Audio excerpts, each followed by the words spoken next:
Welcome to Designing Healthcare That Cares, the show where we explore how to build healthcare systems where people and performance thrive. I'm your host, Dr. Laura Suttin, a physician, coach, and healthcare leader who believes that human flourishing and organizational excellence go hand in hand. Each week, I talk with leaders, change makers, and innovators about how to shift culture, lead with purpose, and tackle the root causes of burnout. Because when healthcare works for the people in it, everyone wins.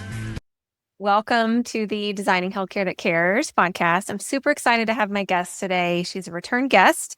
Dr. Melissa Milanak is a licensed clinical psychologist, a sleep expert, founder of Mind Impact Consulting LLC, and a professor at the Medical University of South Carolina. Dr. Milanak, welcome back to the show.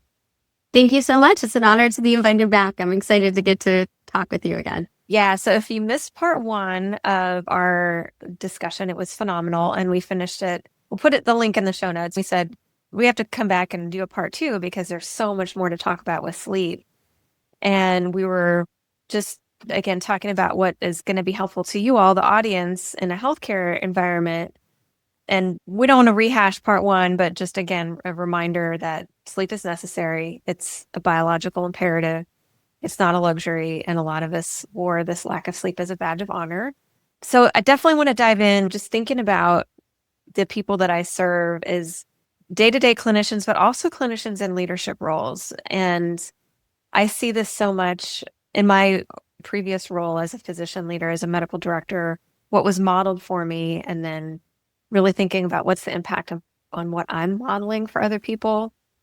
And I feel like clinician leaders have this sense of, well, I have to do everything perfectly and be perfect in order to get my job done, but not always realizing that people are watching not just their language, but their behaviors. And so this emailing late at night and waking up super early to get work done, the sacrifice of sleep doesn't change when clinicians move away from full-time clinical roles or move into more administrative roles. I think it gets worse because a lot of times now my clients are working, they're being asked to work 2 full-time jobs.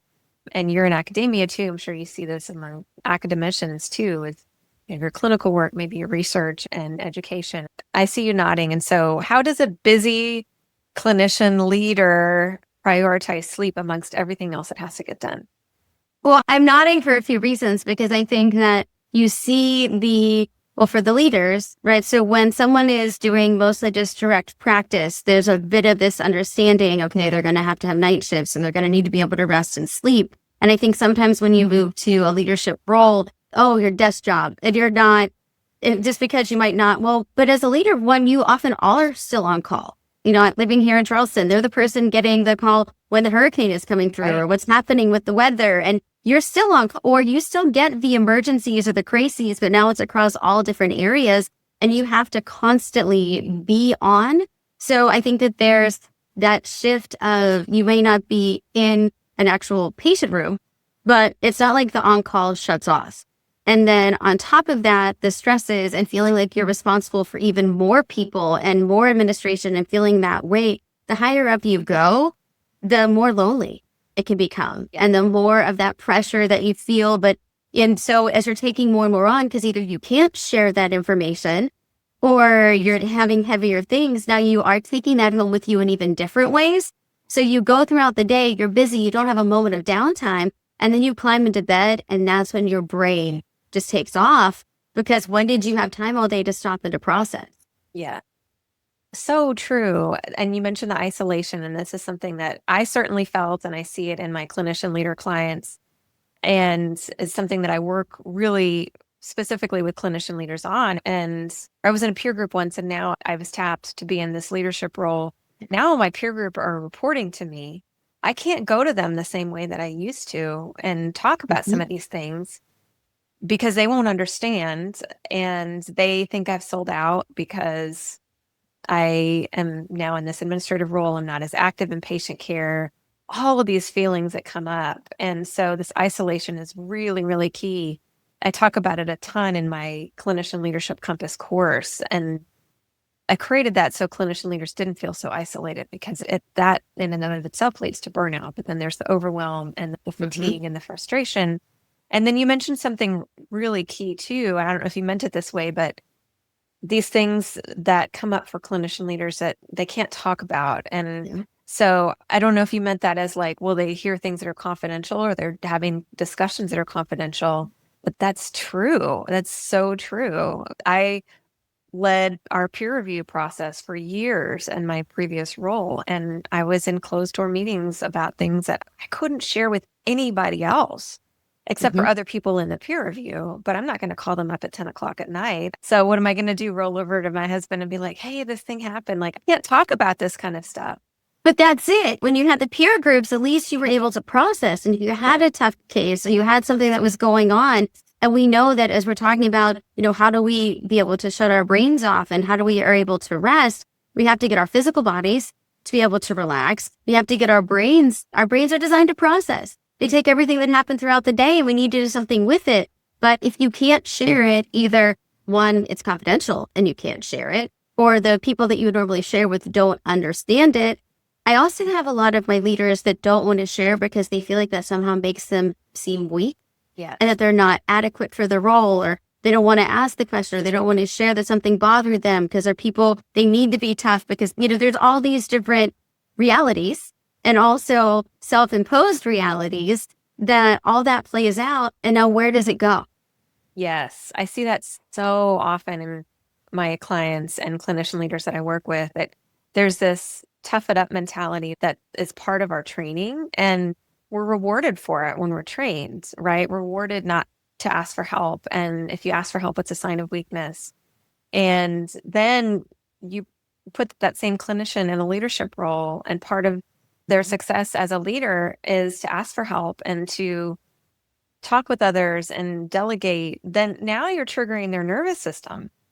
And so now they have all of this fight or flight that is coming up for them because they're being asked to do things that they were punished for years ago, or maybe even yesterday, not years ago. And so that compounds too. It's something that I certainly didn't realize until I'd already been through it. Like, oh, this isn't very strange. And so I saw it so much in my clients that, Well, I think you hit on it also in the multiple roles and the multiple hats. And we know that all of this does tie into your sleep, because just to make that quick connection, obviously when we're stressed and whenever we are experiencing real world stressors, it could even be the folks that, depending on what track they're on with work, if there's, say, for instance, a clinician educator track, but they still need to do research in order to get promoted. Well, you're doing that nights and weekends, or that's cutting into your sleep, or, wanting to prove this part of your identity. Well, we know that for our bodies in general, if our body perceives that there's a threat, it's not going to let us rest. Sleep is considered a vulnerable state. And I think that's what so many people forget, is that if our muscles are tight, if we're breathing faster, if our heart's beating faster, and there could be many reasons. Maybe we climbed a flight of stairs. Maybe we're just tense because we sat in a traffic jam.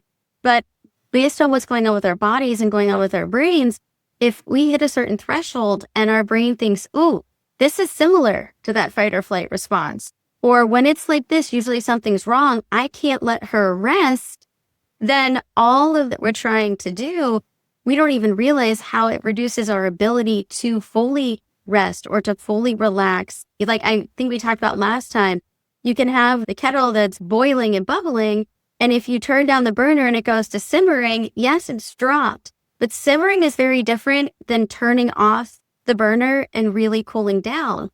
And I see so many of my clinician leaders, because of all the realities of it, they go from boiling to simmering, and simmering becomes the new baseline, and we don't perceive it. We're so used to stress. It's like we walked into the smoky bar and we've acclimated to it. And there's so many realities contributing to it that it's not that it's wrong what you're feeling or you're experiencing, but your body still can't get the rest it needs. Yeah. And I see that, and I've felt this for myself too, see to my clients, that stressful state becomes so familiar that if there's some sort of quiet or anything that's considered not in a stressful environment, then their bodies seek out that stress. Because that's what becomes familiar. Or it's, okay, this is what I'm used to. So we go into survival mode.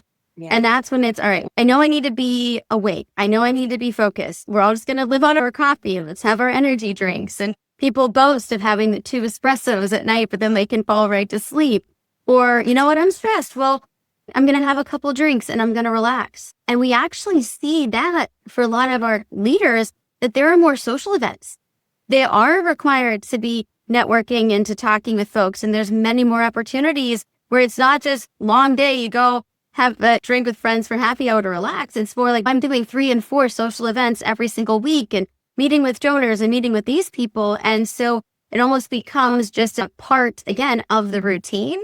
And I think there's so many of those things that we look at it for everyone else, but it's really hard to look at it for ourselves. How do we go from simmering to turned off? If we can't turn off the stressors that are in our lives, how do we bring our bodies and our brains into that relaxed state so that we can sleep? So what I think is interesting, there are a number of different ways to go about it. And so what I find is that many times for my smartest listeners, if they can understand truly the mechanisms, then they may have different avenues to get there, but then they can feel like they can have control over it again. And I think that that's the first piece, is that for many of us, we just start feeling like we don't have control over it. We forget that sleep is a system. Yes, it's something that our bodies do naturally, but we do get to have control over getting our body to be able to relax if we teach it how to. That's with things like PMR, for instance, progressive muscle relaxation. I love this exercise because 1, you can do it and nobody has to know what you're doing. So I recommend it for people when they're getting ready as part of their bedtime routine.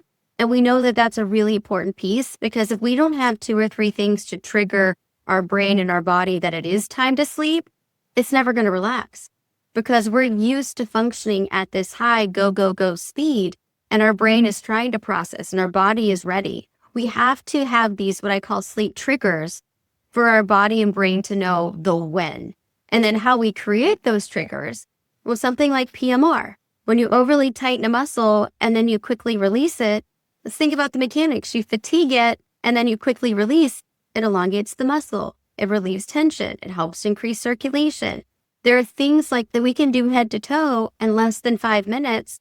That quick drop in tension, it naturally lowers our breathing a bit. Our respiration rate slightly slows down. And as our brain is scanning to check, is there a threat? Is something going on? That quick drop, it'll trigger and say, oh, there mustn't be a threat. Okay, maybe we're not fully a burner off, but we've gone from a 6 to a 2 and we're working our way down. Yeah. But even that slight change, then the brain recognizes it. It changes the chemicals our body is producing, and then it helps it to be able to relax more of the way. I tell people the best thing you can do from a stress and tension standpoint is actually, instead of avoiding it, is spend a little bit of time paying attention to what's actually happening in the body. When you purposely tighten it, it's like, oh, I didn't realize I had tension in my stomach or my shoulder. Most people know, but they don't realize other places. And even that awareness helps to reduce it. Yeah. I'm going to try that tonight. I always have tension in my shoulders. So now I'm like thinking about. Well, you think about it and it builds over time. So we're sitting here, we're having this great conversation. It's like, wait, if I do this and hold on, why am I feeling tension? Yeah. And so a lot of that residual can be from, okay, I picked up a box or I was typing a lot or I was driving. And so that's what keeps us in that simmering state because our body hasn't fully let go of it because it's prepared and on guard and ready to protect. So when we force it to do that and we do that every night, it's funny, you'll start doing it and everything just starts to relax because it realizes that now is the time that it has permission to chill out and to start to cool down. And that's why we have to do that with our bodies, but we also have to do that with our brains. Yeah. And that's where we talked about last time, for instance, doing some of that writing before bed. It doesn't have to be formal journaling, and people don't always like that, but even as much as writing down your to-do list for the next day, come on, we're going to lay in bed and we're going to think about what we have to do or what do we need to wear, or what are we going to do for our families. And anything that you can write down gives your brain permission to not have to try to actively remember it when we want it to shut off. So we want to be able to do those things and teach the body and brain to naturally wind down. And it can also be things. Some people like to do certain breathing techniques. Some people will do certain focus exercises and grounding exercises. So the brain can be engaging, but not engaging in what we don't want it to, versus putting on TV and listening to shows that are going to keep the brain awake. But when we're doing that and we do it naturally, that our body can produce the chemicals naturally, and it can also respond to the adenosine spikes and the melatonin and all of that, so that we don't have to rely also on the substances to try to do it for us. Yeah. I love what you said a couple times about giving ourselves permission. And I think that's something that's so key. And I feel like those are like foundational even before we start talking about any sort of sleep techniques to wind down our brain and body. Is it's the awareness of it and the recognition that we have to, again, getting back to what we were saying before, we have to give ourselves this permission to get the sleep that we need, because we're not going to be effective if we don't. And I think you hit it spot on, is that for so many people, especially leaders, they take away that permission because they feel like, well, I have all these other things that I have to do and all these people that I'm responsible for. And either I have to get it all done right now, or I need to be constantly working and prioritizing. And yes, it's important to prioritize what's necessary, taking care of everyone else. But if you are not in a position to make the best choices and to be able to fully be present, you can't be as helpful. And it's really hard for givers and caregivers and people that generally are service oriented. It feels selfish, but it's like, actually, it's being less selfish to make sure that I'm in the best place to serve everyone else. Yeah. And again, getting back to our first conversation about that sleep being the badge of honor, it's hard to unlearn that. And I think that's one of the beautiful things about the content that you put out and the people that I've worked with in coaching is, again, giving yourself that permission and realizing that we can't pour from that empty cup. And it's a cliche for a reason, because we have to take care of ourselves, and the people around us are watching. And if we're sending emails late at night or middle of the night, then it's going to send a message to our teams, people around us. That's what's expected. Yes. Put them on high alert too. Well, it does, because then it's like, oh, well, did I not respond at the right time? And should I be? And then people start putting all this pressure on themselves to do it. Now, there are certain circumstances where that might be the case. Maybe somebody with family circumstances or kids or other things. Okay. But then that's when it's important to make sure that you're being explicit about why that's happening. But it's very hard to tell everyone else to prioritize it and not do it for yourself as well. So I tell my leaders all the time, I say it's really hard to be resilient when you're exhausted. Mm-hmm. And so especially in leadership roles where you have to be the one to be able to have that resilience and have that positive outlook, you need the sleep more than ever to be able to be in that right mindset for it. Yeah. Yeah. One of the things that we didn't get to last time that I want to get to now is a little bit around sleep hygiene and this concept of restricting your time in bed. Talk to us about that, because I feel like I know the surface of it, but tell us a little bit about what that means. This is one of my favorite topics. This was the focus of my entire TEDx talk, was what we call the sleep window. And what I think is so important about this is that in general, we've created this norm that 8 hours is the amount of sleep that everybody needs. And what we know, though, is 8 hours is an average. There are people that need more, and they barely give themselves 8 hours at night because, goodness sakes, there's so much else that has to get done, and they wake up and they still feel tired. You have all these people that need less, and the older we get, we actually need less sleep, which is a whole other conversation. But maybe they wake up after 6 hours or 7 hours, and they feel amazing until they look at the clock, and then they immediately feel tired because their brain said they should. And so what is so important is to understand that just like metabolism, you can have multiple people and they look the same, and one person needs 1,800 calories and one person needs 2,500 calories. And it just depends on how your body is processing food, how active you are, genetics, many things. Our sleep behaves in the same way. So what we have to actually determine is what a person's ideal sleep window is and understand how that adjusts over time. Now, in order to do that, I actually have broken down from cognitive behavioral therapy for insomnia, from CBTI, this process into a 4-step process that you follow. So if you want, maybe we'll jump into that a little bit. Yeah, I'd love to. Okay. Whenever I share with this, people always laugh. I love to use kind of visuals and ways to think about it. And so I say, if anybody has ever had pizza in their life, say that you have 6 inches of pizza dough, you spread it out in a 6-inch pie pan. It's nice and thick and even, all is good to go. But then you have more friends coming over. So you have to take those 6 inches and stretch it. And you can make it fit into a 10-inch pie pan, but it's not going to be thick and even. You don't have enough to fill the space. It's going to have holes and gaps. And our sleep behaves in the same way. If we have built up 6 hours of sleepiness over the course of the day, but now we're climbing in bed and we're spending 10 hours in bed, maybe it's cold outside. Maybe we want to hide from our kids. Maybe we paid a lot of money for the mattress. Maybe it's Saturday and we want to sleep in. I've heard every reason. But what happens is if we're stretching our sleepiness, of course, we're going to have a harder time falling asleep because we're not tired enough to fall asleep yet. Or of course, we're going to wake up 4 or 5 times in the middle of the night because if I only have 6 hours of sleepiness and amount that I can be asleep, but I'm in bed for 10 hours, I'm going to have times when I'm awake. And so this first thing we have to do is actually knead the dough back together. We have to actually figure out what we're currently getting and reduce the window, and then we grow it again.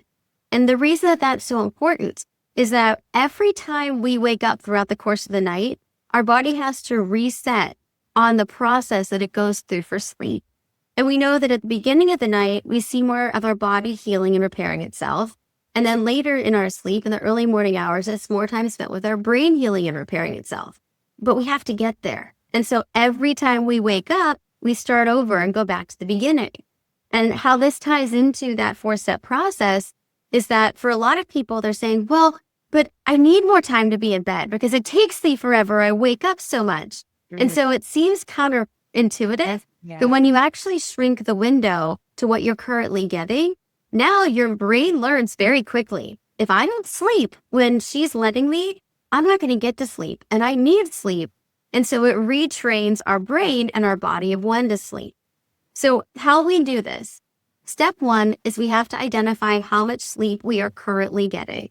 And so you look across your 7 days, weekdays and weekends, because a lot of people are consistently inconsistent.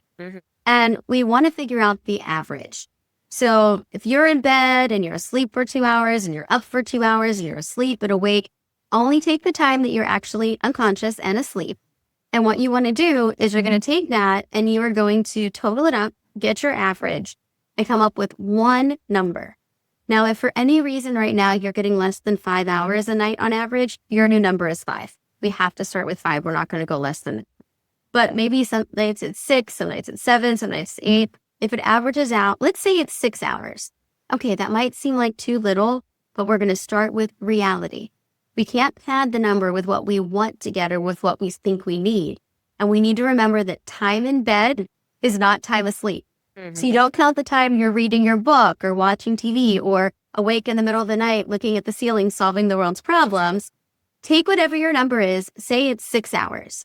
That's our step 1 where we get to it. Then we take step 2, which is picking the window. And we do this by working backwards. So you take the earliest that you have to wake up. Maybe across your 7 days, you're up Tuesdays and Thursdays at 6 a.m. for a workout class. Maybe you're up at 6 a.m. on the weekends because you're going fishing, you're taking your kids to travel ball or whatever it is. But take the earliest time, say 6 a.m., take your number from step 1, say 6 hours, work backwards, and that's going to give you your sleep window to start. So 6 a.m., 6 hours, that means 12 midnight. Now, I'm not depriving you of sleep. You are only getting 6 hours a night. I'm just giving you a more efficient window to get it instead of wasting 4 and 5 hours awake in bed. And if 12 to 6 feels too late, we can make it 11 to 5 or 10 to 4. But we're not stretching the window just because we want to go to bed earlier and sleep in longer. We'll eventually grow it. The other key that's important to note is that we want the wake time to always stay consistent.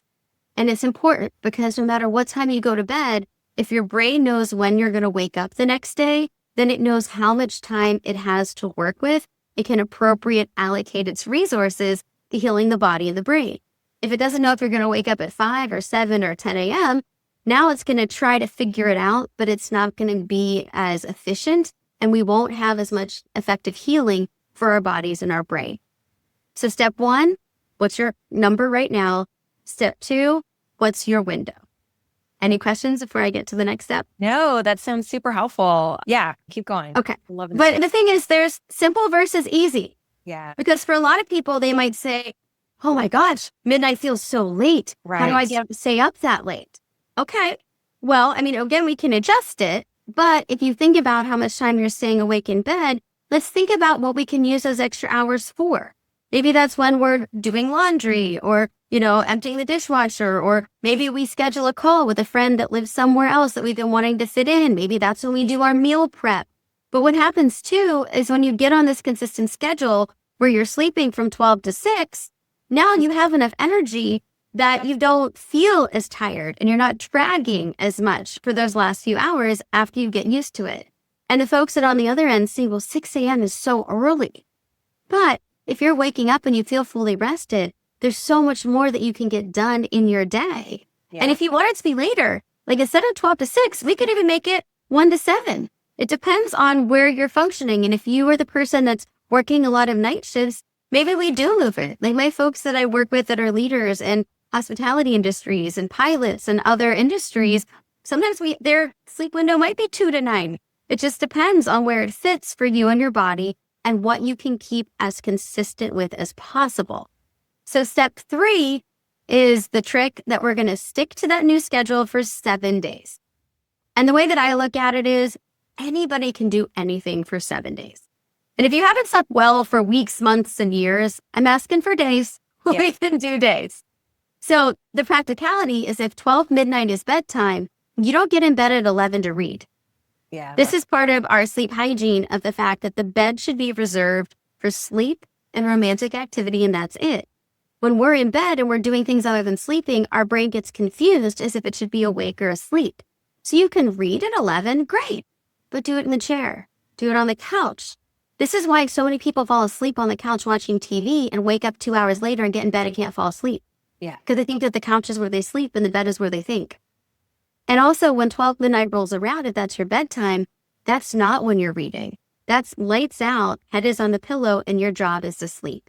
And if you do wake up 4 or 5 times throughout that first week, that's okay. You're still going to get out of bed when 6 a.m. when the alarm goes off. And you're going to feel tired, admittedly, but that's a good thing. We're going to be excited about being sleepy because that means that when it's time to go to bed the next night, you're going to fall asleep. And if you're that person that's been laying in bed, now you're so tired that you can't wait to get in bed. And now you're asleep within 10 to 15 minutes. Yeah. That's also during that week, we're not going to take naps. Now, I do want to talk about naps for a minute because this is a big thing that I see. And there are strategic naps. I know we've talked about this before, but during that week, we purposely want to feel tired during the day. So then that way we're getting sleep at night. That's why I have a lot of my folks that, especially if they tend to work the typical weekdays, they might start this process on a Thursday. So that even if they don't sleep well, they leave to get through Friday and then they have Saturday and Sunday. So they've had 3 or 4 days of readjusting before the work week or whenever your shifts are. So something to think about what day to start it on. Naps can be great when they're power naps, 20 to 30 minutes, that quick boost of energy, but we don't want to do them every day because then our body and brain learns to count on them. And like we always said, if your mom said, don't eat a snack, you'll ruin your dinner. Mm-hmm. When you take your nap, you're reducing the sleepiness, which can reduce your amount to sleep all the way through the night. So we just want to use them strategically. But since we talked about that before, I'll leave that for now. So step 4, this is the fun part. We now get to evaluate and adjust. And what we want it to be is we want to be falling asleep within 10 to 15 minutes, sleeping straight through the night, minus a bladder break. By the time you hit about 27, the typical sleeper wakes up about once a night to use the restroom. If you wake up and go right back to bed, no problem. It's when you're up 3, 4 times or when you're up for 20, 30 minutes at a time that now we're seeing the problems. So if you're falling asleep quickly, sleeping through the night, waking up and feeling rested, you're good to go. Congratulations, you've hit your sleep sweet spot. For everyone else, now we start to make the adjustments. And if you're the person that maybe you said 7 hours, but you find that you still woke up 2 or 3 times, let's be honest, maybe we padded the number a little bit because we were worried about what we were going to get. We might have to shrink the window a little bit smaller for that next week to really kind of sleep detox and defragment our sleep and then grow it. For everyone else that's now sleeping through the night, you're like, oh my gosh, I'm getting my 6 hours, but I am tired. Now we get to make the window bigger. And we're going to make the bedtime. That's where we're going to adjust. So instead of doing 12 to 6, we actually do this in 15-minute increments. 15 minutes is enough to change your entire sleep scheduling. So instead of doing 12 to 6, now we're going to do 11:45 to 6. And we do that for 7 days. And then 11:30 to 6. And we keep growing the window until we hit that sleep sweet spot where we're falling asleep quickly, sleeping through the night, and waking up and feeling rested. And now we've done the impossible. We just created more hours in your day. Yeah. Because instead of spending 10 hours in bed for 6 hours, you're getting 6 for 6. And now you have 4 more hours to do everything else that you didn't feel like you had time for that is so important.